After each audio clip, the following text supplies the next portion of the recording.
In the early seasons of The Sopranos, Tony Soprano is not only running a criminal operation, he is trying to pin down a moving target, his own authority. Money is important, fear is important, and respect is important, but none of it lasts unless everyone agrees, out loud and privately, that Tony is the one who decides what is normal.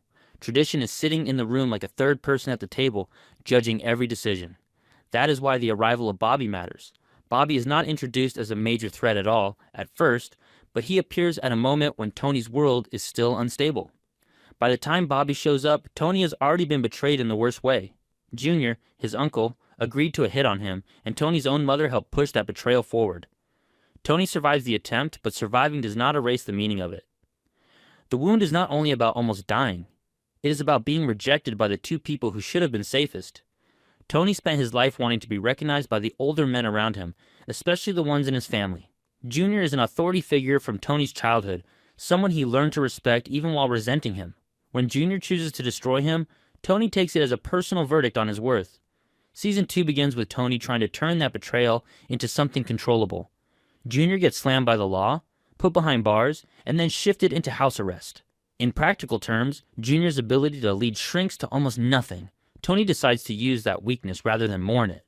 Instead of publicly removing Junior, Tony keeps him as a figurehead. It is brilliant in a cold way.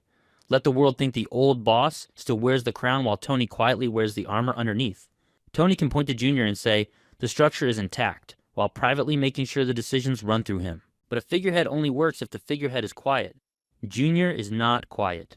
Junior is bitter, proud, and trapped, which is a dangerous mix. He cannot move freely, so he stews. He cannot build new power, so he clings to old power. He wants the respect of being a boss without the freedom of being a boss. That Tony knows this and tries to manage it the way he manages everything, by controlling access, controlling money, and controlling atmosphere. He tries to reduce Junior to a manageable level, like a fire that still burns but cannot spread. That is where Bobby is first placed on the board. Bobby is introduced as Junior's aide, the guy who is physically there, doing the errands and the driving and the sitting and the waiting. He is not introduced with a heroic entrance or a terrifying reputation. He is introduced as the man who makes Junior's restricted life function. He is the one who answers the door, runs messages, keeps an eye on the schedule, and absorbs Junior's moods. And in those early scenes, Tony reacts to Bobby the way he reacts to any quiet detail that might become a real factor later.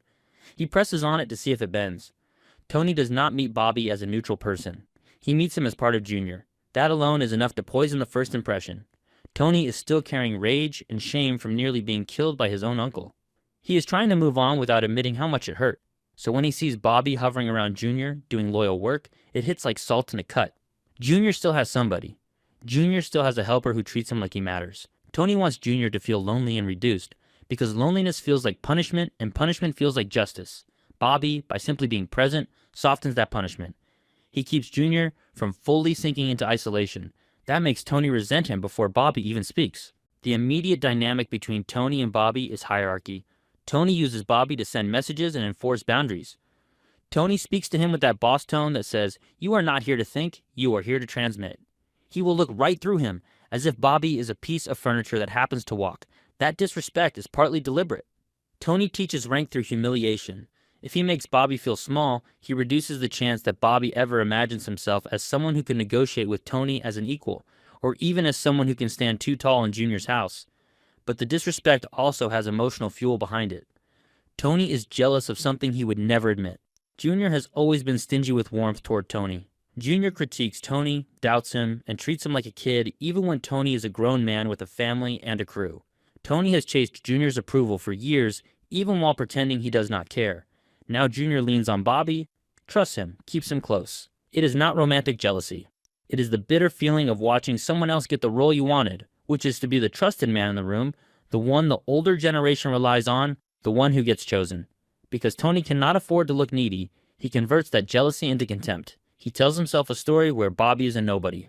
If Bobby is nothing, then losing Junior's warmth to him is not tragic, it is just irritating. Tony does this constantly. He feels something soft, then hardens it into anger so he can tolerate it. It is emotional self-defense, and Bobby becomes the target of it. On top of that, Bobby does not fit Tony's preferred image of a serious man. The early seasons show how much this world is built on performance. Men perform toughness, appetite, dominance. They talk loud, laugh loud, insult each other, and weaponize stories from the past. Even friendliness is aggressive, like a handshake with pressure behind it. Bobby arrives without much of that performance. He is quiet, practical, and unflashy. He looks like the kind of guy who would rather be left alone than be center stage. Tony sees that and assumes it means Bobby is not built for the real weight of the life. Tony reads it as weakness, partly because Tony is terrified of weakness in himself. In the early seasons, you watch Tony trying to bury his vulnerability. He has panic attacks. He goes to therapy. He struggles with depression and shame. He is haunted by his mother's coldness and his uncle's betrayal. He needs someone to help him, but he hates needing help. So he overcorrects into toughness. He leans into the old gangster identity and its rules. Be decisive. Be hard. Be respected. Show no softness. When Tony sees Bobby, a man inside the same world who seems able to exist without constantly projecting menace, Tony feels threatened in a strange and personal way. Not because Bobby looks more powerful, but because Bobby looks less tortured by the need to prove it. That is why Tony's shots at Bobby often land on surface targets. Tony mocks his appearance. Tony talks to him as if he is slow. Tony treats him like he is not important. The insult becomes a tool. It gives Tony a sense of control in a situation that still feels emotionally uncontrolled. It also lets Tony project his anxieties outward. Tony can criticize Bobby's indulgence without acknowledging his own appetites are driving him. Tony can call Bobby soft without admitting he himself is emotionally raw. If Tony can make Bobby the symbol of weakness, then Tony can pretend weakness is outside of him, not inside of him. Another reason Tony does not like Bobby early is straight politics. Keeping Junior alive as a figurehead is useful, but it is also risky. As long as Junior exists, he can be used by anyone who wants to challenge Tony. Junior does not even need to actively plot a comeback. All it takes is a whisper, a phone call, a visitor, a few old-timers deciding they miss the old days, and suddenly the symbol becomes a rallying point. Tony understands this with his whole nervous system, so he watches Junior's household like a security problem. In that frame, Bobby is not just a quiet helper. He is Junior's closest link to the wider world. That makes Bobby a potential channel for information, a potential shield, and a potential accomplice, even if Bobby never intends to be any of those things. Tony does not need evidence of a conspiracy to build fear. He only needs the possibility of one. In Tony's head, a maybe is enough to justify distancing, pressure, and disrespect. If Bobby is important to Junior, then Bobby is important to any future threat that might attach itself to Junior. Tony's brain turns Bobby into a risk factor. The next irony is that Bobby is loyal in a way that should actually be attractive to a boss. He shows up. He does the work. He sticks with Junior, even when Junior is reduced to a restricted life, when there's not much glamour or profit in it. A lot of men drift toward whoever is rising and away from whoever is sinking. Bobby stays. From a distance, Tony can recognize that as real loyalty, and that is exactly why Tony distrusts it. Tony wants loyalty that points to him. Bobby's loyalty points to Junior, and Tony cannot stand the idea of a man inside his universe having a stable allegiance that is not directed at him. Season 3 deepens all of this with the story involving Bobby's father. After Mustang Sally viciously beats Brian Spatafor and puts him into a coma, it becomes clear someone has to be killed. The job lands on Bobby's father, an older enforcer who is dying of lung cancer and can barely stop coughing. Bobby is terrified for him. Junior is upset too. They try to stop it. They push Tony to choose someone else. Tony refuses. On paper, Tony is making a cold decision about necessity. In reality, he is making a statement about power. He is showing Junior that even under house arrest, even with the old title, Junior cannot protect his own people from Tony's decisions. Tony is also showing Bobby, indirectly, that Bobby's feelings and fears do not matter. Bobby's worry does not change the plan. Junior's protest does not change the plan. Tony's authority is the plan. Tony does this because displays of power soothe him. They quiet the inner panic that says the world is still unstable and the past could still come back for him. This episode also reveals another reason Tony has little patience for Bobby. In Tony's mental universe, fear and protest are regularly interpreted as weakness. Bobby's concern for his father is human, but Tony reads humanity as vulnerability. Tony does not respect vulnerability unless it belongs to him. When Tony is vulnerable, he wants understanding from everyone. When someone else is vulnerable, he wants them to toughen up. It is selfish, but it is how Tony keeps the world simple enough to manage. At the same time, the presence of Bobby's father highlights an uncomfortable contrast. Bobby's father represents the type Tony mythologizes, a quiet older man who can do violence efficiently without needing applause. Seeing that kind of man makes Bobby look even less intimidating by comparison, even if Bobby is not trying to look intimidating. Tony compares them whether he admits it or not. In a world where legacy and reputation matter, That contrast becomes a shadow that follows Bobby. It strengthens Tony's habit of viewing Bobby as a support character rather than a serious figure. What Tony misses is that Bobby's role around Junior is not easy. Junior's proud, bitter, and lonely. He lives in a cramped emotional space where every interaction is filtered through humiliation. Being the person who absorbs that pressure day after day takes a different kind of toughness. It takes patience. It takes restraint. It takes the ability to stand near an angry old man and not turn it into an ego fight. Tony does not value that kind of toughness because it does not produce the type of fear and status Tony was taught to worship. In Tony's mind, toughness is loud. Bobby's toughness, when it exists, is quiet. There is also a social reason Tony does not like him, and it is simple. Tony's main circle in the early seasons is made up of men he has known for years. Their relationships are built on shared history. They have shared meals, shared jokes, shared scams, and shared violence. Bobby does not share that attachment to Tony. He is a junior man. Even if Bobby is part of the same larger world, he is not part of Tony's small tribe. Tony can be polite to outsiders, but he rarely gives them real warmth. He keeps them at a distance until they have either proven themselves to him or become useful enough that he wants them close. And Bobby is not useful to Tony in the way Tony values most. Bobby is not introduced as a big earner who makes Tony richer. He is not introduced as a feared enforcer Tony can point like a weapon. He is introduced as the guy who keeps Junior stable, who takes him to appointments, who sits with him, who handles the mundane. That kind of labor is real and necessary. It just does not flatter Tony's ego. Tony undervalues the work that holds things together because Tony is built to value the work that looks powerful. Bobby's usefulness is the kind you only appreciate when it is gone, and Tony is not in an appreciating mood in the early seasons. It is tempting to boil Tony's dislike down to Bobby being too nice, but it is more accurate to say Bobby refuses to play Tony's favorite game, which is worship. Tony needs people to show him posture that he matters. He needs the room to bend toward him. Bobby is respectful, but not theatrical. He does not exaggerate fear or admiration. He does not chase Tony's approval. He does not beg to be seen. He is just there, doing what he believes his job is. In Tony's world, that kind of steadiness can feel like a refusal, even when it is not meant that way. So Tony uses a familiar strategy. He tries to make Bobby smaller. He frames him as a joke. He treats him like a useful but unimpressive piece of Junior's decline. This is how Tony protects his own identity. If Bobby is a joke, then Junior's household is a joke. If Junior's household is a joke, then Tony's near death at Junior's hands was caused by a joke, not by a deep personal betrayal. Tony can pretend it was just business, not rejection. That is the real engine under the dislike. Tony is managing pain by moving it into another person's label. In the end, Tony did not like Bobby in the early seasons for reasons that have very little to do with Bobby failing. Bobby stood too close to Junior at the exact moment Tony needed Junior to feel powerless. Bobby offered Junior loyalty and companionship, which triggered Tony's jealousy and his old hunger for approval. Bobby carried a calm, domestic energy that made Tony's own life look more chaotic and more chosen than Tony wanted to admit. And Bobby's quiet endurance made Tony's loud dominance look immature in ways Tony could not tolerate. Tony's dislike was never truly about work performance. It was about what Bobby represented and what Bobby made Tony feel. In the early seasons, Tony is a man trying to convince himself he is won, that he is safe, that he is the future. Bobby, without trying, represents the past still breathing, still loyal, still present. And Tony's instinct when the past breathes too close is always the same. He pushes it away, he insults it, and he tries to make it small enough that it cannot hurt him.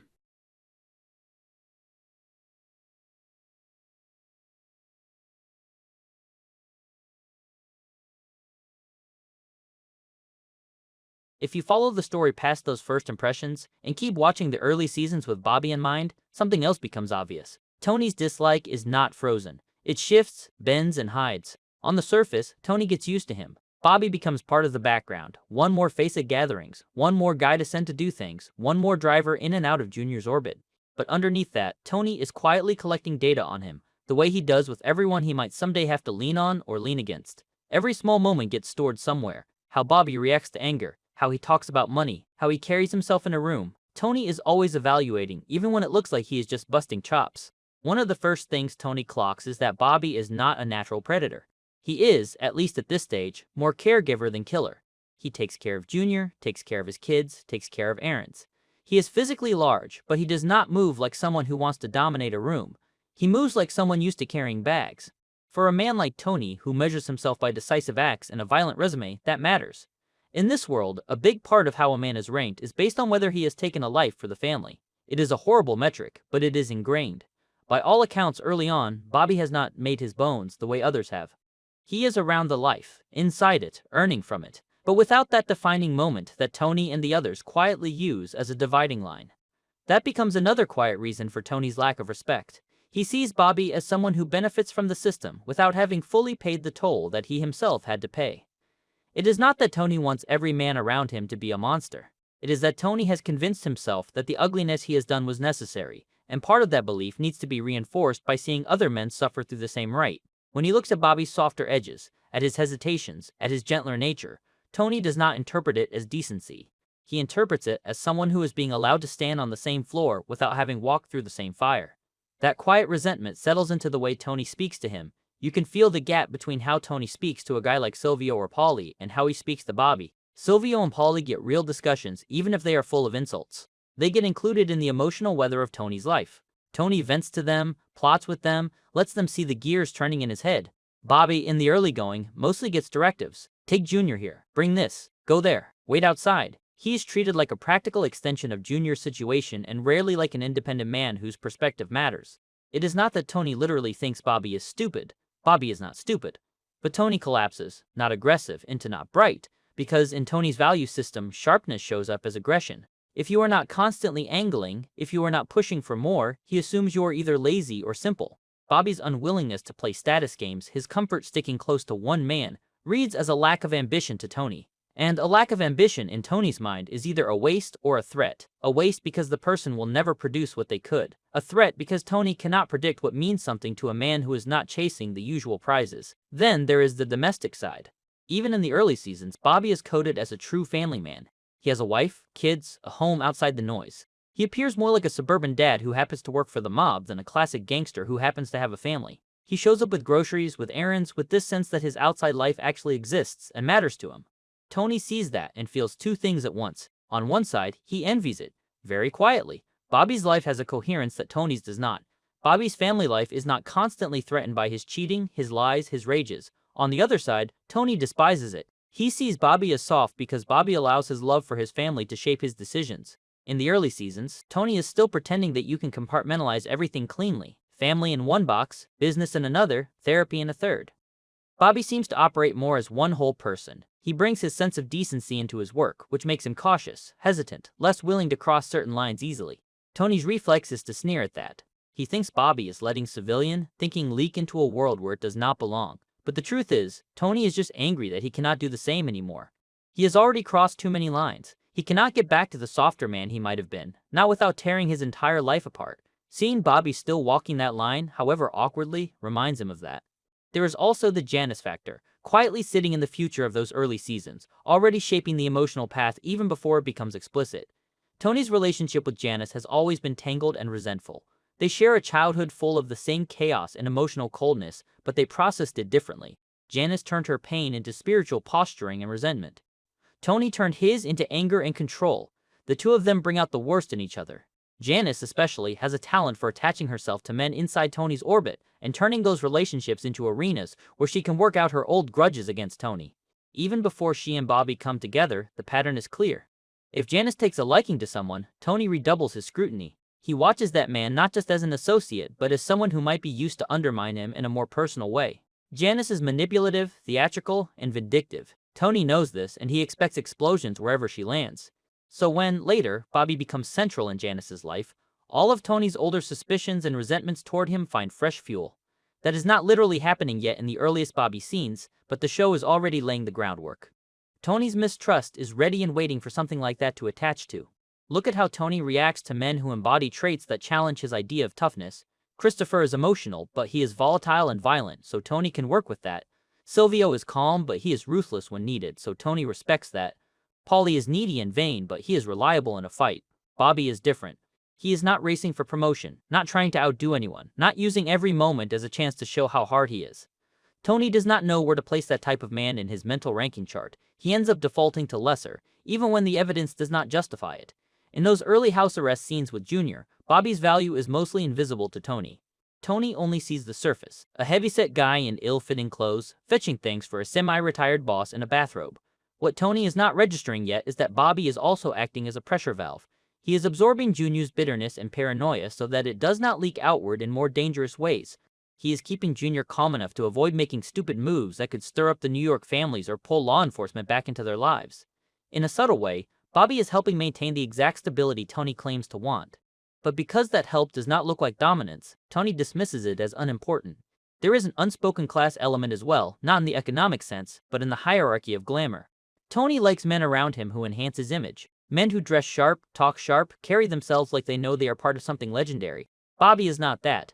Bobby looks like he shops wherever is close and cheap, not where the image is curated. He does not walk around with the swagger that says boss material. In a shallow but real way, Tony is embarrassed by him. If Bobby is part of the package that represents this thing they call a family, then the whole thing looks less mythic and more ordinary.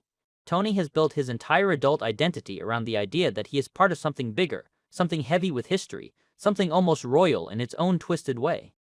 The more he sees men like Bobby filling the ranks, the more that fantasy wobbles.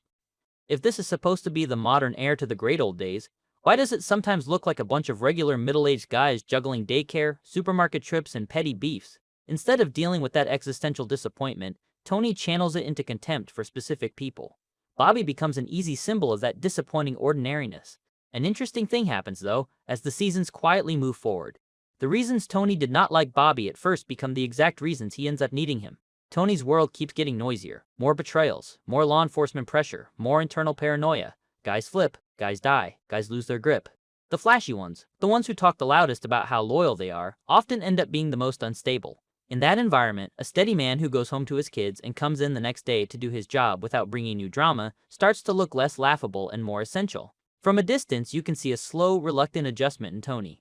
He never fully lets go of that impulse to jab at Bobby, to remind him of his place, to treat him as the junior man in the room. But he also comes to rely on Bobby in practical ways. That reliance makes his earlier dislike even more bitter in hindsight. Tony never apologizes, never says he was wrong about someone. Instead, he keeps the old disrespect running even as he quietly elevates the man in his head. That tension is part of why his later cruelty toward Bobby, when it comes, feels so sharp. To assert dominance over someone he has grown to need, Tony overcompensates and wounds him more deeply. If you loop back to the early seasons with that later knowledge, Tony's dislike stops looking like a simple snap judgment. It looks more like defensive positioning. He can sense, on some level, that Bobby represents a kind of man he has not fully figured out how to control. Bobby is not perfect. He has his faults, his blind spots, his compromises. But compared to a lot of the other men, he has a core that is not entirely hollowed out by greed or reputation. Tony senses that, and it unsettles him. People who are driven purely by money or status are easier to manipulate. You just offer more or threaten what they already have. People who still care about doing right by their family, who still have lines they struggle to cross, are messier, harder to predict. The early Tony does not have language for any of this. He is not sitting around thinking in those terms. He is reacting. He sees Bobby, feels all these tangled things, and his instinctual response is to assert, to mock, to create distance. That is how he tries to keep the world tidy enough to run. There is a cold logic to it. If he never likes Bobby too much, then it will hurt less if he ever has to sacrifice him, hurt him, or sideline him. That is one of Tony's unspoken rules. Do not let yourself truly like the furniture you might have to break. At the same time, it is precisely that rule that keeps Tony lonely. The early scenes with Bobby and Junior show a different model of loyalty playing out right under his nose. A loyalty built not just on fear and money, but on a kind of daily endurance. Sitting with an old man while he complains, while he aches, while he remembers his glory days and sulks, that is not glamorous work. But it is real. Bobby does it without needing constant affirmation. Tony, who needs affirmation like air, cannot fully understand someone who does the job because it is the job. So when we ask why Tony did not like Bobby in those early seasons, the answer is layered. On the surface, Bobby is not Tony's idea of a serious gangster. He is too gentle, too domestic, too attached to a fading boss. Beneath that, Bobby represents everything Tony is uncomfortable facing in himself and in the life. The reality that this world is not as majestic as the stories, that the men inside it are not all larger-than-life figures, that some of the best men inside it are the ones who do not fit the myth at all. Tony's way of dealing with that truth is to dislike the person who embodies it. And yet, the show quietly turns that dislike into a seed for change. As time passes, as men fall away and chaos rises, Bobby's steadiness and basic decency become harder to ignore. Tony may never admit he misjudged him, but the narrative does. The early contempt stands there as a contrast to who Bobby eventually becomes in the world, and that contrast tells us just as much about Tony as it does about Bobby. In a crew full of men trying to look like gangsters out of old movies, Bobby simply existed as himself. Tony, in those early years, did not know what to do with a man like that, so he did what he always does when something scares him in a quiet way. He pushed it away, he punched down, and he told himself a story where it made sense to never really like him.